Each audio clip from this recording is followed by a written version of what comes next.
Oh, hey everybody. I'm William Joseph Hill, here at the headquarters of Four Scorpio Productions to share with you my brand new project that I just completed. As some of you might know, I wrote a book called Cyberfighter. It's a martial arts action adventure sci-fi with a comedic kick. It's available on Amazon. You can get it in paperback or as a Kindle e-reader. But even more exciting than that is I just did the audiobook, finished narrating it, put it up on Audible. And the link is in the description below, so you can check that out as well. But don't take my word for it. I actually put together a little 5-minute sample for you to listen to see if you like it. And I hope you do. So sit back and enjoy just a wee bit of Cyberfighter. Kluge lowered the heavy helmet onto Brian's head as he laid back. "This helmet will serve as your virtual reality environment." The eccentric Englishman plugged several other USB connections into ports and then typed on the keyboard attached to the monster CPU. A projector light shone, displaying a small hologram. Kluge used his hands to grab this hologram and lift it, spreading his hands out to enlarge it to a status screen projected in front. It was a display with Brian's vital signs, along with a rotating graphical avatar of the young subject. Kluge turned to face Brian lying down next to him. "This may feel a little strange," he finished. Where had Brian heard that phrase before? He had the strangest feeling of déjà vu. A disconcerting sensation overcame him. Will it hurt?" he asked. The question caught Kluge off guard. He paused in his mad pace of switch flipping and computer typing. "What? Oh, no, of course not," he chuckled. With that, he pressed the enter key on his main keyboard. A loud hum rumbled through the lab, and Brian twitched and spasmed on the table, shouting in agony as many joules of energy transferred through the electrodes and into his body. Kluge jumped in shock and turned a knob on the CPU console down. "Sorry, wrong setting." The humming faded, and Brian relaxed. "Right, that's better," Kluge sighed with relief. "Now, close your eyes.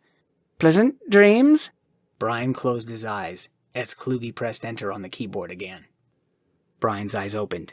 He stood in a forest. The sun poked through the trees to warm his body. He raised his hand and saw that he was an animated character, like a first-person computer video game. He wore an old kung fu outfit from a Shaw Brothers movie.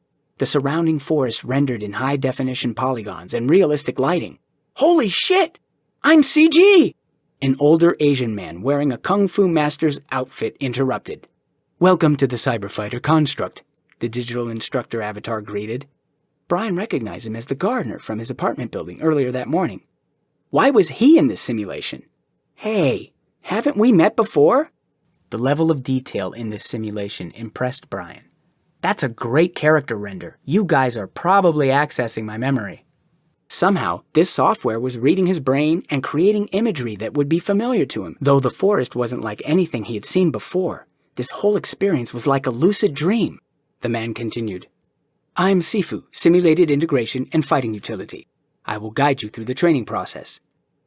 So his name was an acronym, but also a play on the Chinese word for teacher. Brian at least knew that from the kung fu movies he'd seen on TV as a kid growing up. "You're going to train me?" he asked Sifu. Sifu ignored Brian and continued, much like a computer program would do. "But we're wasting time, so..." Brian stood in a deep horse stance, a low squat with his feet spread wide and knees bent, thighs parallel with the ground. His arms extended forward. On both of his forearms and both thighs were small rice bowls filled with water. A single lit candle floated in each of the bowls. He recognized this as the typical torture training method used in many kung fu movies about the Shaolin Temple and whatnot. "What the hell is this?" Sifu stood before him, smoking a long opium pipe. He puffed at Brian. "Ha! You thought this would be easy? You need to strengthen your foundation." Sifu's New Zealand accent came out of nowhere like a bad English dub of a Golden Harvest movie. He whacked Brian's thighs with the pipe shaft.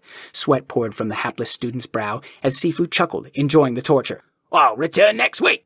Don't drop the balls." "Next week? I can't stay here a week." Brian struggled to stay in his stance without dropping the bowls. His muscles tensed and locked up in pain. Sifu laughed. "Ha! You'll see." With that, the teacher walked away, leaving Brian all alone. Brian quivered in his horse stance, his thigh muscles burning with agonizing pain. There was no way to hold this stance for the next 7 minutes, let alone 7 days. He screamed with rage and frustration at the injustice of it all. Struggling to keep the bowls balanced on his arms and legs from toppling over, he sunk lower. which provided relief. He closed his eyes to relax. Perhaps he could hypnotize himself in some kind of Zen-like thing that might make him not feel the lactic acid building up in his virtual quadriceps. This was crazy. He was in virtual reality. In the real world, he was lying on a table. But it felt real. Brian realized something, though. The world around him was changing. Well, time was changing. The sun moved through the sky like a time-lapse movie, the shadows of the trees growing longer as it set in the western sky. Brian knew that he was facing north as the sun set behind a distant mountain off his left shoulder. Seconds later, the candles in the bowls were the only illumination as the night sky sparkled with millions of stars. Night lasted seconds as the sun rose over the opposite horizon and dashed across the sky to bring night again.